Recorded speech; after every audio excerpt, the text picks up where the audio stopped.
నమస్తే, welcome to Andhraprabha. నేను తేజస్వి. కథ క్లైమాక్స్ కొచ్చింది. పోలింగ్ కు కౌంట్ డౌన్ స్టార్ట్ అయింది. ఏపీ రాజకీయం ఎవరికీ అర్థం కావడం లేదు. ప్రజల మనసులో ఏముందో అసలు బయటపడడం లేదు. వైసీపీ టీడీపీ కూటమి నెక్ టు నెక్ ఫైట్ నడుస్తోంది. అసలు ఎవరు అధికారంలోకి వస్తారనే విషయం చెప్పడం కష్టంగా మారింది. ఫైనల్ ఫైట్ గా పోల్ మేనేజ్మెంట్ పైనే అందరి ఫోకస్ ఉంది. బూత్ లెవెల్లో చక్రం తిప్పేవారే గెలుపోటములను నిర్ణయించనున్నారు. ఇప్పటికే రాష్ట్ర వ్యాప్తంగా మందు ముక్కకు ఫుల్ గిరాకీ పెరిగింది. మరి ఓటర్లు ఎవరి వైపు మొగ్గు చూపుతారనేది ఇప్పుడే చెప్పలేమంటున్నారు పొలిటికల్ ఎక్స్పర్ట్స్. ప్రచారం సరే, నేతల సవాళ్లతో ఏపీలో హై వోల్టేజ్ పాలిటిక్స్ సాగుతున్నాయి. ఇక ఎన్నికల ప్రక్రియలో క్లైమాక్స్ పోల్ మేనేజ్మెంట్. ఇప్పుడు అన్ని పార్టీల్లో ఓటర్లను తమ వైపు తిప్పుకునేందుకు తీవ్రంగా ప్రయత్నిస్తున్నాయి. బూత్ లెవెల్లో కమిటీలు వేసి ప్రజలను ప్రసన్నం చేసుకునేందుకు ప్రయత్నిస్తున్నాయి. అందుకు మందు ముక్క మనీ జోరుగా పంపిణీ జరుగుతున్నట్లు తెలుస్తోంది. ఈసారి చాలా టైట్ ఫైట్ ఉండటంతో ఓటర్ల చూపు ఎటువైపు ఉంటుందనేది చెప్పడం కష్టంగా మారాయి. మరోవైపు ఈసారి ఎన్నికలకు సెంటర్ పాయింట్ గా జగన్ మారారు. ఆయన చుట్టూనే ఎన్నికలు మొత్తం తిరుగుతున్నాయి. ఎన్నికల యుద్ధంలో poll management key role play చేస్తుంది. అది విఫలమైతే ఫలితాలు కూడా తారుమారయ్యే అవకాశం ఉంటుంది. అభ్యర్థుల గెలుపోటములను నిర్ణయించేది కూడా పోల్ మేనేజ్మెంట్ మేనేజర్లే. అందుకే ప్రధాన పార్టీలు ఏ చిన్న అవకాశాన్ని వదులుకునే ఛాన్స్ ఇవ్వడం లేదు. పోలింగ్ బూత్ మేనేజ్మెంట్ పైనే ఫోకస్ పెట్టారు ప్రధాన పార్టీలు. ఓటింగ్ శాతాన్ని గణనీయంగా పెంచేందుకు అనుసరించాల్సిన వ్యూహాలకు పదును పెడుతున్నారు. ఇప్పటికే బూత్ల వారీగా ఇన్ఛార్జీలు, కో ఇన్ఛార్జీలను నియమించుకున్న పార్టీలు వారితో నిత్యం టచ్ లో ఉంటూ పరిస్థితిని ఎప్పటికప్పుడు సమీక్షిస్తున్నారు. గ్రౌండ్ లోని పరిస్థితులపై ఎప్పటికప్పుడు ఆరా తీస్తున్నాయి. పాత కొత్త ఓటర్లు అనే తేడా లేకుండా ఓటర్లంతా ఖచ్చితంగా ఓటేసేలా చూసేందుకు పార్టీలు దిశానిర్దేశం చేస్తున్నాయి. దూర ప్రాంతాల వారితో ఫోన్లో మాట్లాడి వారికి అయ్యే రవాణా ఖర్చులను భరించేందుకు వెనుకాడటం లేదు. ఎలాగైనా వారిని సొంతూరుకు రప్పించి ఓటు వేసే విధంగా ప్రోత్సహిస్తున్నారు. ఎన్నికల ప్రక్రియలో ఒక్క ఓటు కూడా కీలకమే. ఏ చిన్న అవకాశాన్ని వదులుకోవద్దని పార్టీలు భావిస్తున్నాయి. అధినాయకత్వాలు ఇచ్చే టాస్క్లను ఎప్పటికప్పుడు పూర్తి చేసి సఫలీకృతం కావాలని గ్రౌండ్ లోని నేతలు తీవ్రంగా శ్రమిస్తున్నారు. దూర ప్రాంతాల్లో ఉన్న వారితో కూడా సంప్రదింపులు జరుపుతున్నారు క్షేత్రస్థాయిలోని నేతలు.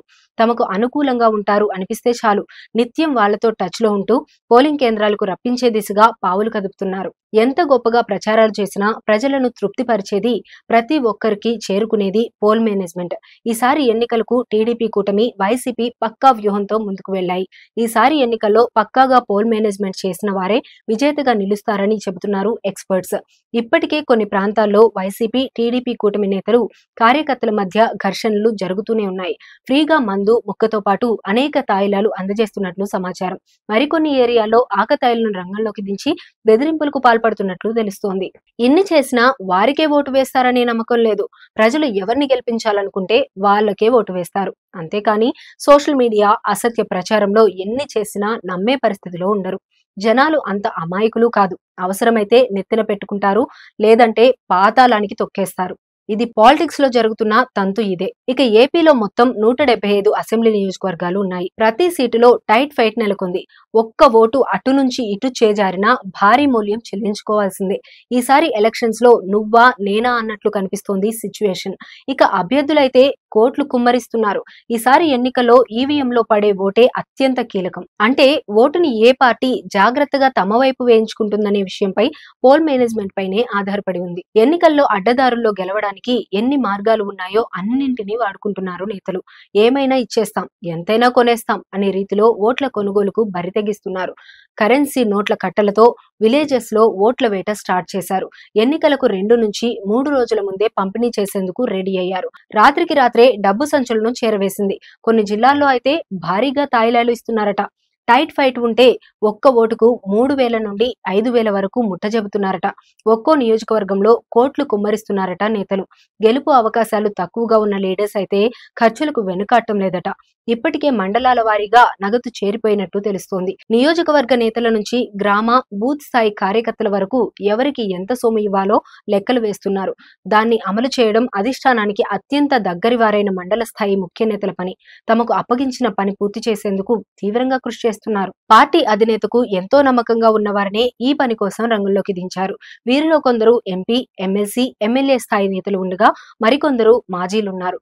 డబ్బులు పంపిణీ చేయడంతో పాటు అభ్యర్థిని సమన్వయం చేసుకుంటూ ఇతర పార్టీల నాయకులతో బేరాలు సాగిస్తున్నారు. ఒక్క మాటలో చెప్పాలంటే అక్కడ పనిచేసే అధికారులని ఆదేశించి తమకు కావాల్సిన వ్యవహారాలన్నీ చక్కబెట్టుకుంటున్నారు.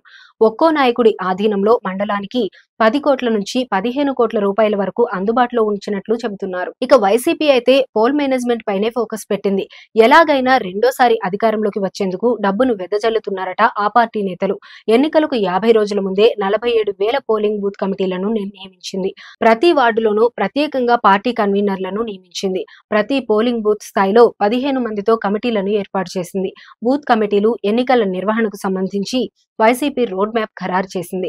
జిల్లా కేంద్రాల నుంచి ప్రతి పోలింగ్ బూత్ స్థాయి వరకు ఎన్నికల పరిస్థితులు, పోలింగ్ రోజున జరిగే పరిణామాలు, రాష్ట్ర నియోజకవర్గ స్థాయి పరిస్థితులపై ఎప్పటికప్పుడు సమాచారం సేకరిస్తూ అవసరమైన మార్గనిర్దేశం చేసేందుకు రాష్ట్ర స్థాయిలో పార్టీ సీనియర్లతో వార్ రూమ్ సిద్ధం చేసింది. కొన్ని జిల్లాల్లో అయితే పోల్ మేనేజ్మెంట్ పేరుతో బెదిరింపులకు గురి చేస్తున్నారట.